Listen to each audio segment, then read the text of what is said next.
안녕하세요. 사랑하는 성도님, 영혼의 샘물 은혜의 자리에 오심을 축복합니다. 은혜의 주님이 우리와 함께 하십니다. 우리와 함께 하시는 주님을 찬양합니다. 기도합시다. 거룩하신 주님의 이름을 찬양합니다. 그 크신 은혜와 사랑에 감사드립니다. 오늘도 주님의 그 음성을 사모하는 마음으로 이 시간 말씀 앞에 섭니다. 우리에게 주시는 그 음성 분명하게 들을 수 있도록 길을 열어주시고 깨달을 수 있도록 마음을 열어주시고 기쁨으로 순종할 용기를 우리에게 주시옵소서. 오늘도 말씀의 은혜 안에서 복된 길을 향해 나갈 수 있도록 잡아 주시옵소서. 예수님 이름으로 기도합니다. 아멘. 오늘 말씀은 열왕기상 21장 11절에서 29절까지입니다. 그의 성읍 사람 곧 그의 성읍에 사는 장로와 귀족들이 이세벨의 지시 곧 그가 자기들에게 보낸 편지에 쓴 대로 하여 금식을 선포하고 나봇을 백성 가운데 높이 앉히매 때에 불량자 두 사람이 들어와 그의 앞에 앉고 백성 앞에서 나봇에게 대하여 증언을 하여 이르기를 나봇이 하나님과 왕을 저주하였다 하매 무리가 그를 성읍 밖으로 끌고 나가서 돌로 쳐 죽이고 이세벨에게 통보하기를 나봇이 돌에 맞아 죽었나이다 하니 이세벨이 나봇이 돌에 맞아 죽었다함을 듣고 이세벨이 아합에게 이르되 일어나 그 이스라엘 사람 나봇이 돈으로 바꿔주기를 싫어하던 나봇의 포도원을 차지하소서. 나봇이 살아있지 아니하고 죽었나이다. 아합은 나봇이 죽었다 함을 듣고 곧 일어나 이스라엘 사람 나봇의 포도원을 차지하러 그리로 내려갔더라. 여호와의 말씀이 디셉 사람 엘리야에게 임하여 이르시되 너는 일어나 내려가서 사마리아에 있는 이스라엘의 아합 왕을 만나라. 그가 나봇의 포도원을 차지하러 그리로 내려갔나니 너는 그에게 말하여 이르기를 여호와의 말씀이 네가 죽이고 또 빼앗았느냐고 하셨다 하고 또 그에게 이르기를 여호와의 말씀이 개들이 나봇의 피를 핥은 곳에서 개들이 내 피 곧 내 몸의 피도 핥으리라 하였다 하라. 아합이 엘리야에게 이르되 내 대적자여 네가 나를 찾았느냐? 대답하되 내가 찾아노라. 내가 내 자신을 팔아 여호와 보시기에 악을 행하였으므로 여호와의 말씀이 내가 재앙을 내려 내게 너를 쓸어버리되 내게 속한 남자는 이스라엘 가운데 매인자나 노인자를 다 멸할 것이요 또 내 집이 느밧의 아들 여로보암의 집처럼 되게 하고 아히야의 아들 바하사의 집처럼 되게 하리니 이는 내가 나를 노하게 하고 이스라엘이 범죄하게 한 까닭이니라 하셨고 이세벨에 대하여도 여호와께서 말씀하여 이르시되 개들이 이스라엘 성읍 곁에서 이세벨을 먹을지라. 아합에게 속한 자로서 성읍에서 죽은 자는 개들이 먹고 들에서 죽은 자는 공중의 새가 먹으리라고 하셨느니라 하니 예로부터 아합과 같이 그 자신을 팔아 여호와 앞에서 악을 행한 자가 없음은 그를 그의 아내 이세벨이 충동하였습니다. 그가 여호와께서 이스라엘 자손 앞에서 쫓아내신 아모리 사람의 모든 행함같이 우상에게 복종하여 심히 가증하게 행하였더라. 아합이 이 모든 말씀을 들을 때에 그의 옷을 찢고 굵은 배로 몸을 동이고 금식하고 굵은 배에 누우며 또 풀이 죽어 다니더라. 여호와의 말씀이 디셉 사람 엘리야에게 임하여 이르시되 아합이 내 앞에서 겸비함을 네가 보느냐? 그가 내 앞에서 겸비함으로 내가 재앙을 그의 시대 저의 시대에는 내리지 아니하고 그 아들의 시대에야 그의 집에 재앙을 내리리라 하셨더라. 아멘. 자, 나봇의 포도원을 차지할 수 없게 된 아합이 그것을 가지고 고민하는 것을 보고 그의 아내 이스라엘의 음모를 꾸미죠. 아주 사악한 음모죠. 그것은 법을 악용한 음모죠.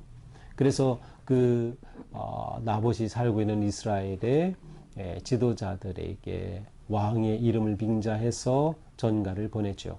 그 전갈의 내용은 뭐예요? 악한 사람, 불량자 두 사람을 증인으로 세워서 거짓 증인이죠. 거짓 증인으로 세워서 바로 이 나봇을 유죄 판결을 내리고 이 죄에 대하여 그를 죽이게 하는 것이었습니다. 이러한 전가를 받은 성읍의 지도자들이 어떻게 합니까? 11절 장로와 귀족들이 이세벨의 지시 곧 자기들에게 보낸 편지에 쓴 대로 하였습니다. 이렇게 하라 라고 사주한 그대로 한 것이죠.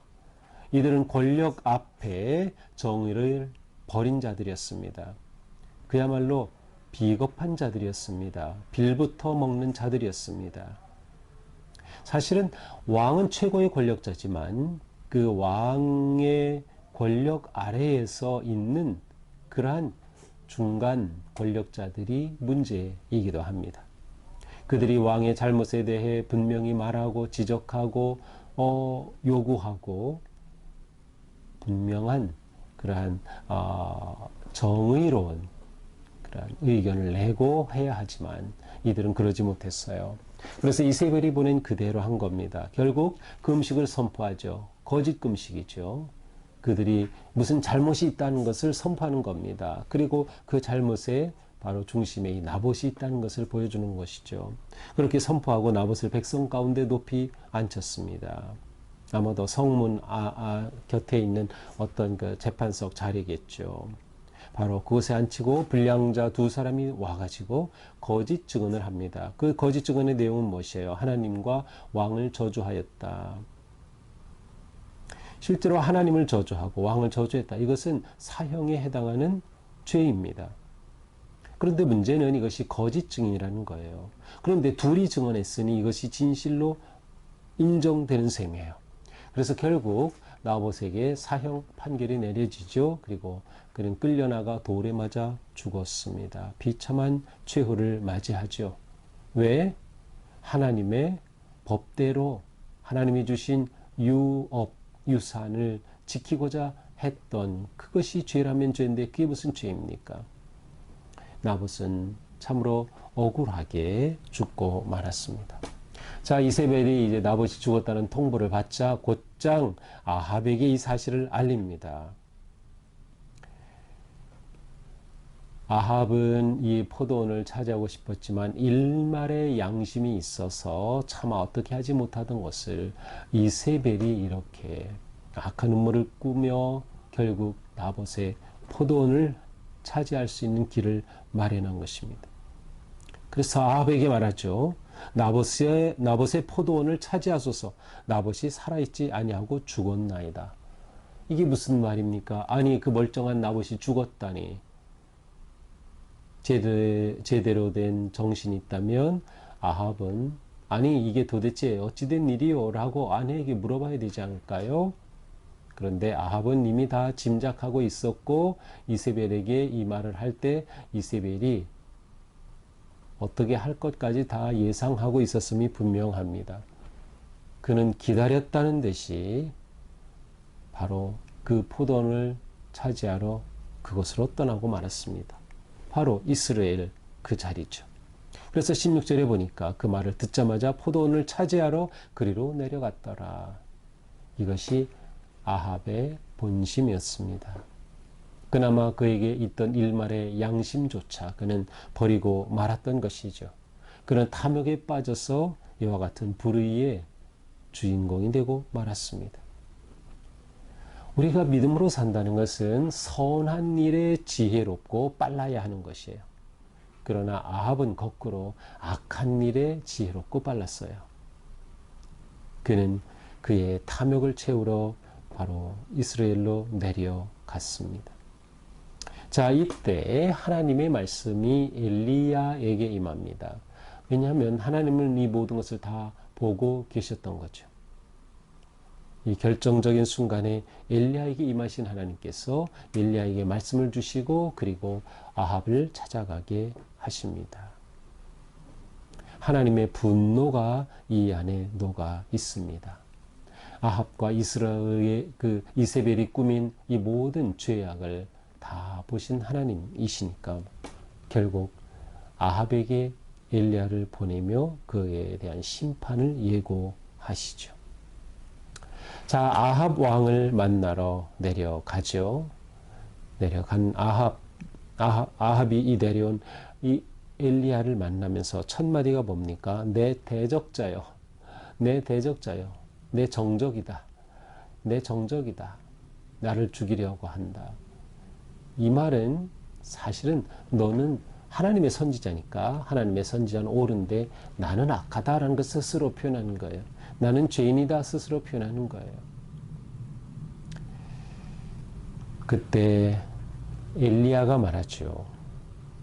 내가 내 자신을 팔아 여호와 보시기에 악을 행하였으므로, 내가 여호와 보시기에 악을 행하였다. 내가 행한 이 모든 악은 다 하나님 앞에서 일어난 일이다 라는 겁니다. 아합은 자신을 팔아넘겼어요. 무엇을 팔아넘겼어요? 자신의 믿음을 팔아넘겼죠. 자신의 정의를 팔아넘겼죠. 자신의 양심을 팔아넘겼죠. 자신의 바르고 거룩한 리더십을 다 팔아넘긴 겁니다. 뭐 때문에? 탐욕 때문에. 나봇의 포도원을 차지하려는 그러한 탐욕 때문에. 이러한 아합에게는 비참한 최후가 선포됩니다. 너를 쓸어버리겠다. 내게 속한 남자는 이스라엘 가운데 매인자나 노인자를 다 멸할 것이다. 이 아합의 가문이 완전히 몰락할 것을, 파멸할 것을 예언합니다. 느밧의 아들 여로보암의 집처럼 되게 하겠다. 여로보암도 완전히 그 가문이 멸망하고 말았죠. 그렇게 될 것이다.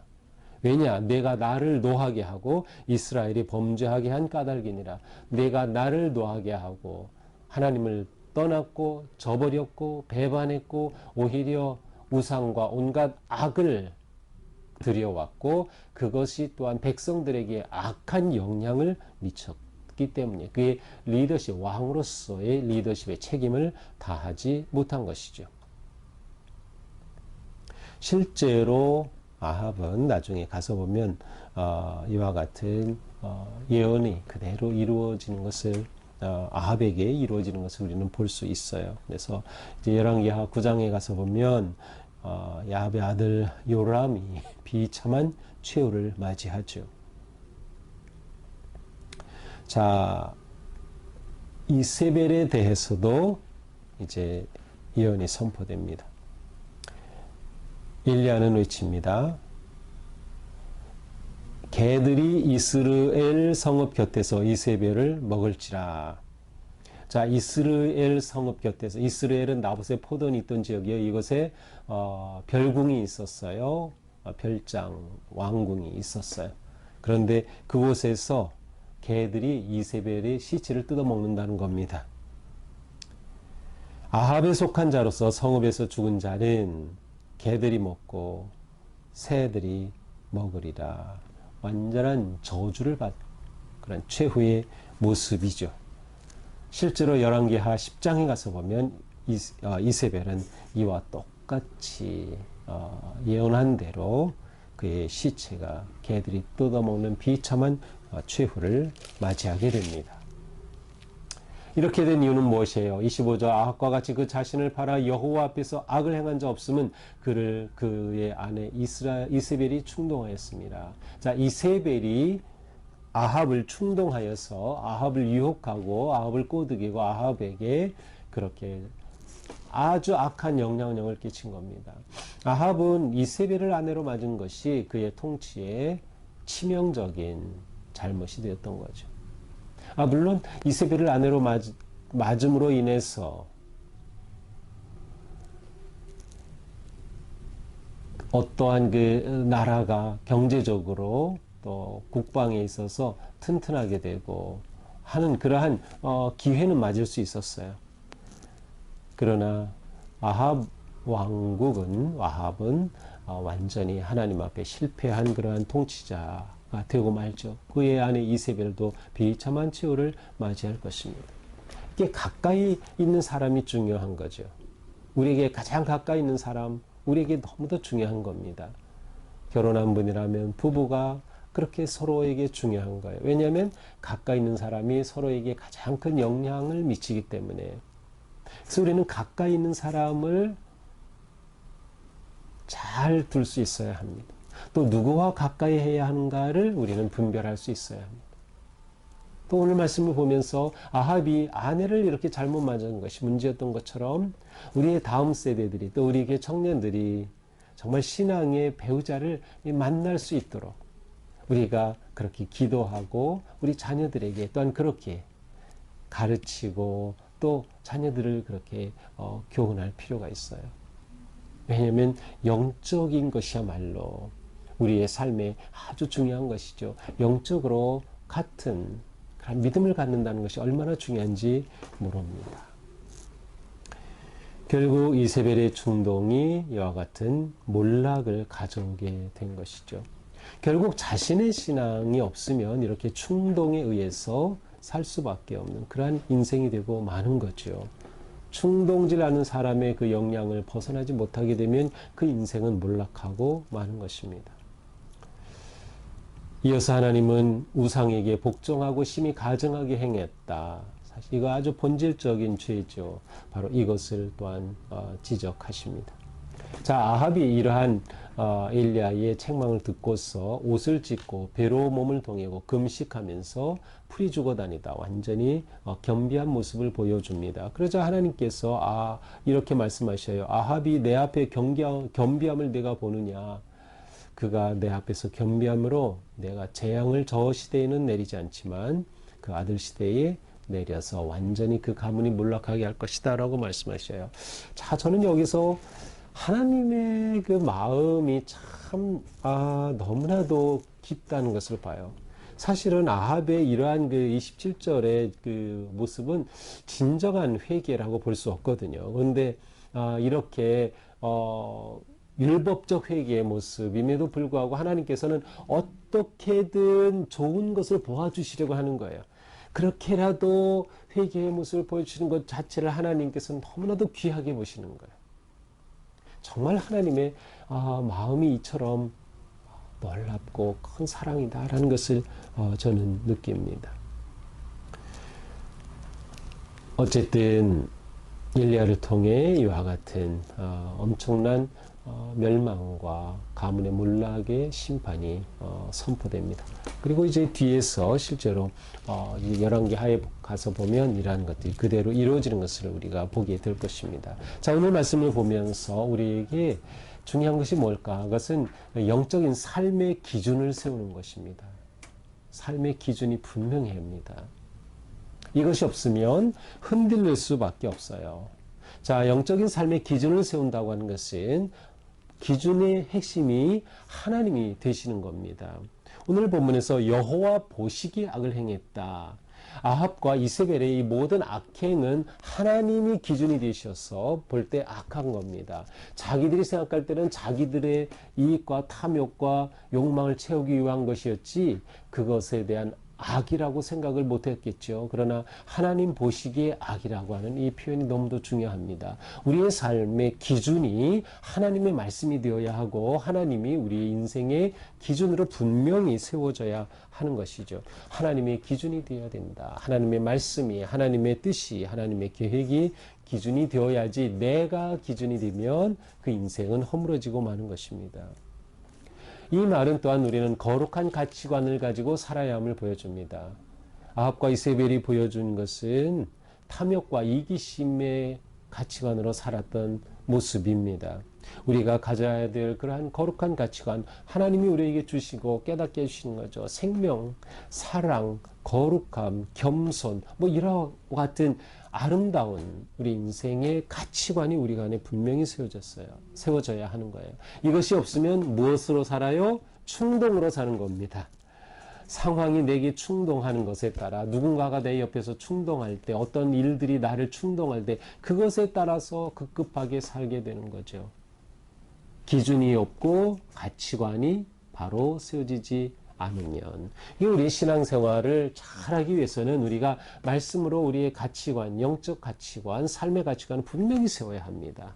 내 삶의 목적, 초점은 누구이고 무엇인가? 하나님이 내 삶의 목적이다. 하나님이 초점이다. 하나님 사랑이다. 순종이다. 분명하게 세워지면 우리는 충동에 따라 살지 않게 되는 거죠. 너무나도 중요한 거죠. 또한 우리는 선하고 거룩한 교제권 안에 머물러야 한다. 그래서 우리 주위에, 자신의 주위에 어떤 사람을 두느냐가 내 인생을 만들어 갑니다. 내 주위에 어떤 사람을 두느냐.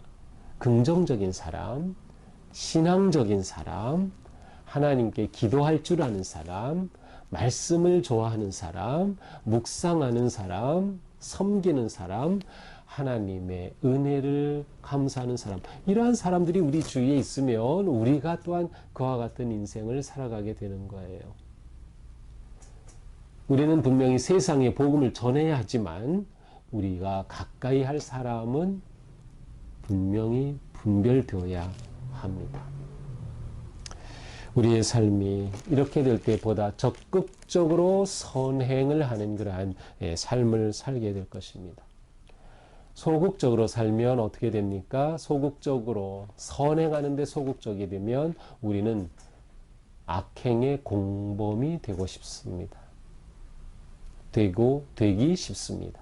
공범이 되는 거예요. 여기에 등장하는 아합, 이세벨, 이스라엘에 있던 그 장로들, 지도자들 다 공범이 되고 만 거죠. 나를 세우지 못하면 나타나는 모습이에요.